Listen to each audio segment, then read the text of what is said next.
Vous avez déjà ressenti ce moment où, en relisant ou regardant une nouvelle fois One Piece avec toute la connaissance de l'histoire qui va derrière, de tomber sur une case ou une ligne de texte qui vous a intrigué. Intrigué parce que, en vous remémorant la suite de l'histoire, que vous connaissez déjà, vous ne l'aviez pas remarqué la première fois, et avez sans doute même oublié cette partie. Mais en voyant ça, vous vous rendez compte qu'il n'y a en fait toujours pas de réponse, et vous ne pouvez même pas être sûr qu'on aura un jour une réponse là-dessus. Moi, c'est quelque chose qui m'est arrivé il y a pas si longtemps que ça. Il y a pas longtemps, j'ai relu One Piece, et une fois arrivé sur Alabasta, au chapitre 169, quand Luffy et son équipage arrivent dans le casino Drain Base pour trouver Crocodile et que Vivi, elle, s'est faite piéger par des agents du Baroque Works, Pell vient la secourir et nous dit cette phrase.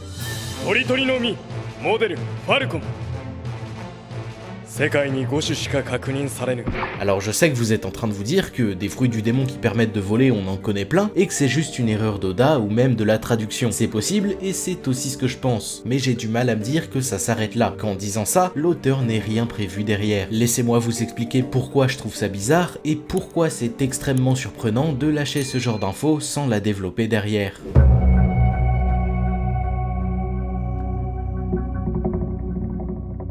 Donc pourquoi cette simple phrase m'intrigue autant? Comme je l'ai dit, ça pourrait vouloir dire n'importe quoi. Une erreur de cohérence d'Oda, il ne pensait peut-être pas faire plus de fruits du démon de ce type, et comme à son habitude, il s'est fait rattraper par ses estimations et a totalement sous-estimé la durée de vie de son œuvre. C'est possible, mais même dans ce cas-là, ça reste très étonnant venant de lui. En 2012, à l'occasion du lancement d'un Shonen Jump numérique, la maison d'édition Viz Media a pu interviewer Eiichiro Oda lui-même et lui poser des questions sur son œuvre. L'une d'elles concernait l'histoire qu'il a développée entre La Boune et Brook. À partir de là, on comprend très rapidement qu'Oda a l'habitude de se laisser des ouvertures tout au long de son récit, pour se laisser la possibilité d'y revenir à un moment ou un autre. Quand il écrit l'histoire de La Boune, dans le chapitre 104, il n'a jamais rien confirmé, que ce soit la mort de l'équipage, qui a laissé la baleine derrière eux, ou le fait qu'il l'ait simplement abandonné. Tout ce qui nous est raconté ne sont que des on-dit. Crocus ne sait pas grand-chose, si ce n'est qu'il a entendu dire qu'ils ont disparu, et qu'après autant de temps sans donner de nouvelles, ils ne reviendront certainement jamais. À partir de là et de ces simples bruits de couloir, il est très largement possible de revenir sur ça et de mettre en place leur retour, en intégrant par exemple une partie de la mer où il y a tellement de brouillard qu'il est presque impossible d'y naviguer correctement et qu'on peut s'y perdre à jamais. L'histoire de Brook est l'exemple le plus parlant, parce qu'on a vraiment l'impression que tout était prévu et que l'auteur n'a rien laissé au hasard. Mais quand on regarde l'ensemble de l'œuvre, on se rend bien compte que c'est une mécanique qu'il utilise très régulièrement, et que le « il avait tout prévu » n'est en fait que la démonstration de son habileté à construire un univers vivant qui évolue régulièrement, mais surtout qui perdure autant. Le Haki par exemple n'est introduit qu'à partir de l'arc d'Amazon Lily. Pourtant, après explication, on apprend qu'il est en réalité présent depuis le début de l'histoire sans qu'il n'ait été nommé avant, soit pour conserver des intrigues, comme avec Shanks et les mystères autour de sa vraie puissance, ou encore des différences de culture avec le mantra qu'on ne trouve que sur Skypiea. C'est d'ailleurs une mécanique qu'on retrouvera plus tard, parce que sur Wano, le Haki est appelé Ryuo. Comme c'est un pays fermé et isolé du reste du monde, ils n'ont pas la même culture, la même vision des choses, et donc pas le même vocabulaire. Pourtant, il est possible qu'en dessinant toutes ces planches et avant même la première mention du Haki, Oda ne sache pas lui-même qu'il allait introduire un élément pareil. Ça aurait très bien pu rester les pouvoirs de Shanks et les capacités des Shandia sans que ça ne pose aucun problème. Lorsqu'il a introduit le Haki la première fois, il a simplement vu l'opportunité de réunir tous ces éléments en un seul, parce que justement, il n'en a pas trop dit avant et s'est laissé la possibilité d'y revenir plus tard.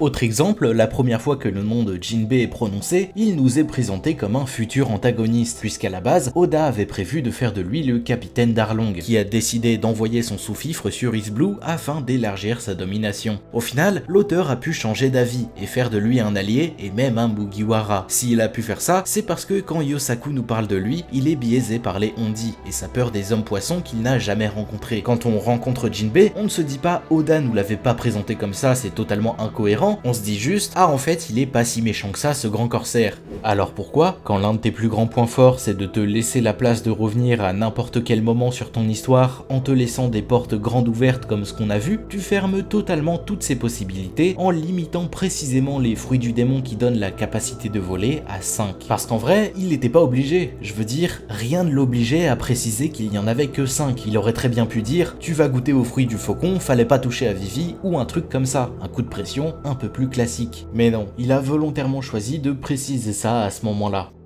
D'autant plus qu'à ce moment-là, on n'est pas à n'importe quel moment de l'histoire, c'est précisément ici que Crocodile nous parle pour la première fois des armes antiques et de Pluton. C'est dans cet arc que toute l'intrigue avec le gouvernement, les poneglyphes, les armes antiques et donc les premiers liens avec le mystère du One Piece commencent. Oda a toujours dit qu'il connaissait la fin de One Piece, que même s'il ne sait pas comment il va y aller, il sait ce qu'il va s'y passer. De toute évidence, tout ce qu'on a cité juste avant, les poneglyphes, les armes antiques, le gouvernement, tout ça est lié au trésor de Roger et fait partie de l'intrigue finale que l'auteur a en tête depuis le début de l'histoire. Et quand on crée quelque chose d'aussi complexe, je pense qu'il est difficile de faire autrement que de se plonger à fond dedans. Donc à mon avis, lorsque Oda écrit l'arc Alabasta, et donc l'introduction de tout ça, il est en même temps en train de faire tout un tas de liens entre tous ces éléments. Il développe de son côté chaque parcelle de son intrigue pour ne rien laisser au hasard. S'il a décidé de lâcher une information comme celle-là, c'est qu'il a forcément une idée derrière la tête, donc il y a une toute petite chance pour que cette scène avec Pell ne soit pas forcément une incohérence, mais qu'elle soit liée au début de cette intrigue, et que ces 5 fruits du démon qui donnent la capacité de voler existent en fait bel et bien, mais qu'on ne l'ait pas pris en compte parce que c'est juste mal dit.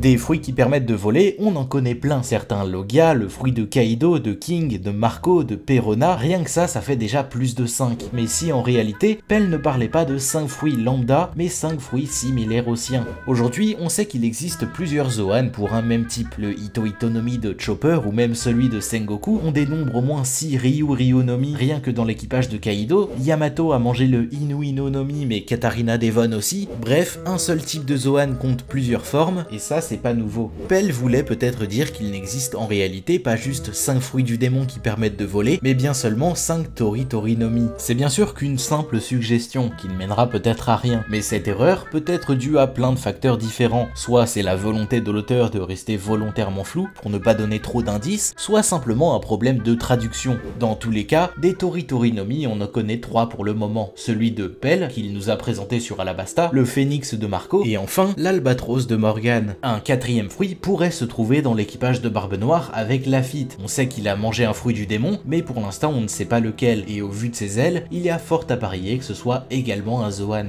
En comptant celui-ci, il reste donc un 5e fruit qui n'a encore jamais été introduit, et qui pourrait potentiellement être l'une des clés pour le One Piece. Personnellement, j'ai envie de me dire que c'est l'arme antique Uranus, on ne sait rien d'elle, et ça colle un peu avec ce qu'on imagine, parce que globalement, la plupart des théories se basent sur ce schéma. Poséidon agit sur les fonds marins, Pluton agit à la surface de la Terre puisque c'est un navire de guerre, et donc Uranus agirait dans les airs. Un fruit du démon légendaire qui confère la capacité de voler n'aurait jamais été retrouvé depuis 800 ans. Comment Pell le saurait? Soit parce qu'il a entendu des histoires et des légendes qui font mention d'un fruit de ce calibre, soit il n'en a en fait aucune idée. Et les 5 fruits qu'il a cités ne serviront qu'à appuyer l'existence d'un 6e fruit. C'est un peu tiré par les cheveux, mais imaginez Vivi retrouve les Mugiwara et Robin leur révèle qu'en fait Uranus est un Tori Torinomi après avoir lu un poneglyphe. La princesse d'Alabasta serait surprise et pourrait dire au reste de l'équipage: tiens mais c'est bizarre, Pell m'a toujours dit qu'il n'y avait que 5 Tori Torinomi dans le monde. On remonte 1000 chapitres en arrière et on relit l'arc Alabasta en se disant qu'Oda avait en fait tout prévu.